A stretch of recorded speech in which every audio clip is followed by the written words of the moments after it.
Okay, so here we are again. I just showed you how to create a loop. Now let's say you wanted to take just a single hit, try to take it from this loop and use it for the purpose of a single hit sample like a snare or a kick. Typically you're going to want to try to find the most minimal area of the loop. This area could work. This area might even be better.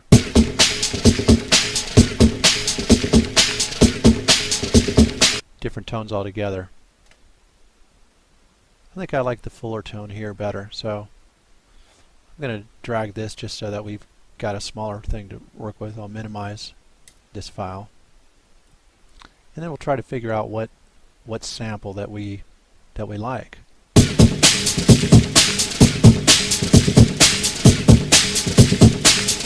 Let's try to grab that first kick.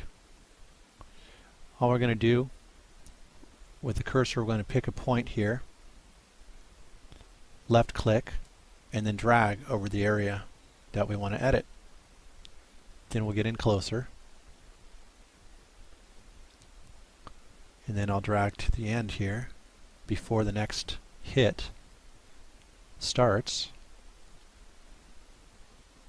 and then I'm going to take off the loop, otherwise it's just going to be a repeat, which actually isn't too bad.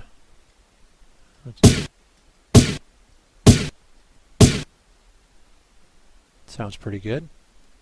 Then we can drag it over here, and we've got a separate hit.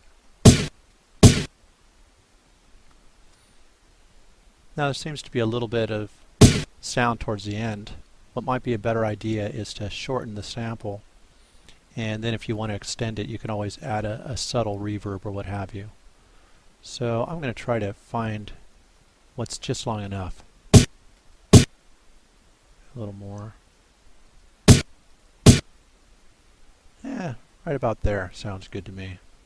So then I'll drag from the left. I'm holding down the left click button, taking it to the end, and I'll just hit delete to get rid of this. And then, just to make it nice and smooth, I'll take the end here, drag again, and then I'll go to my process, fade out, and it'll fade the file so there's no clicks or anything. And now we've got a, if we want to give that sample a little more impact, we might want to add some compression or what have you to boost it up. What I'll do here, I'll just try to use something that we've got inside SoundForge, so something that you guys can use as well. Here we go, Dynamics.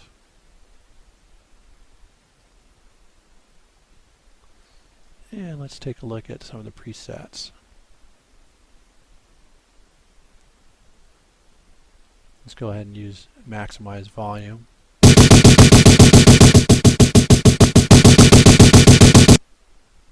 Sounds like it's doing the job. There we go. We got a nice loud kick.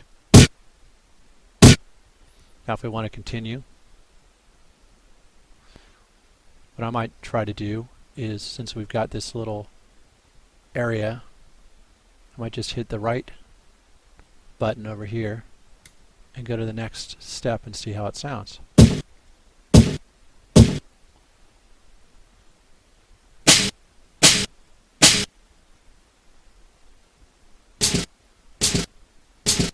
That doesn't sound so good.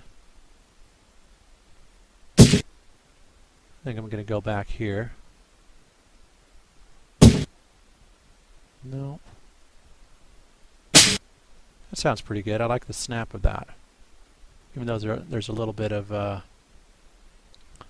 extra sound in there that you might not want. So let's get in nice and close here.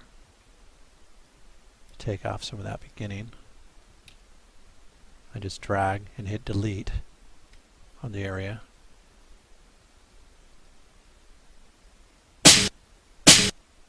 Kind of like the high pitch to that. Then it kind of has extra sound around here. It's not really necessary. So let's try cutting that out. This time I'm going to hit my process and go to mute. So it'll cut that off. Yeah, that seems to sound better. And then go into this tail like I did with the other one. Can add a little fade so there's no clicks. Process, fade, out, like so. If I want, I can add a little reverb to give it a little more body. And go into our effects and reverb.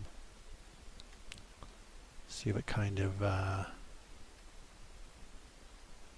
maybe warm ambience. See what that sounds like.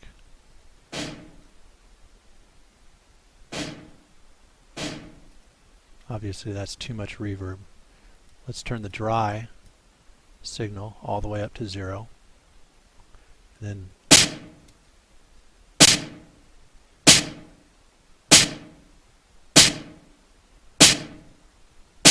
sounds pretty good.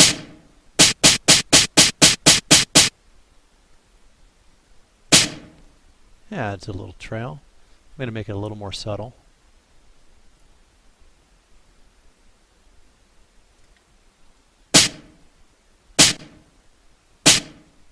Yeah, it sounds good.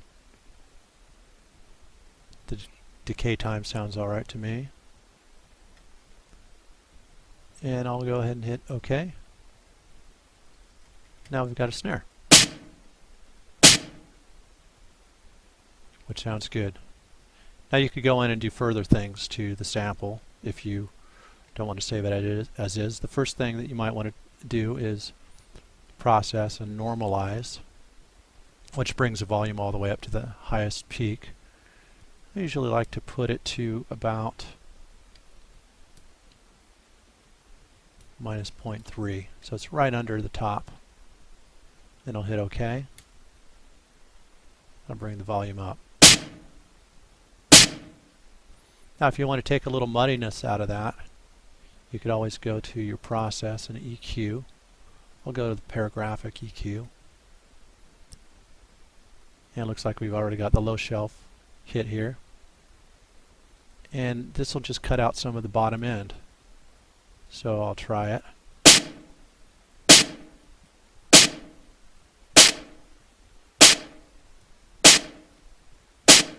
Don't want to take too much out. And then use the bypass to hear the before. I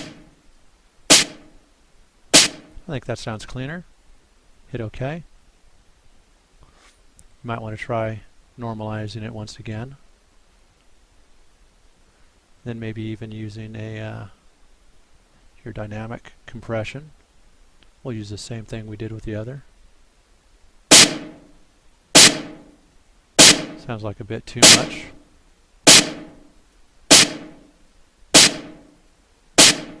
There we go. Now we've just sampled a kick and a snare. And then all you've got to do, just like with the loop, you go in, save as, and you could call this kick 1, and this here, save as, snare 1. And that's how you do that.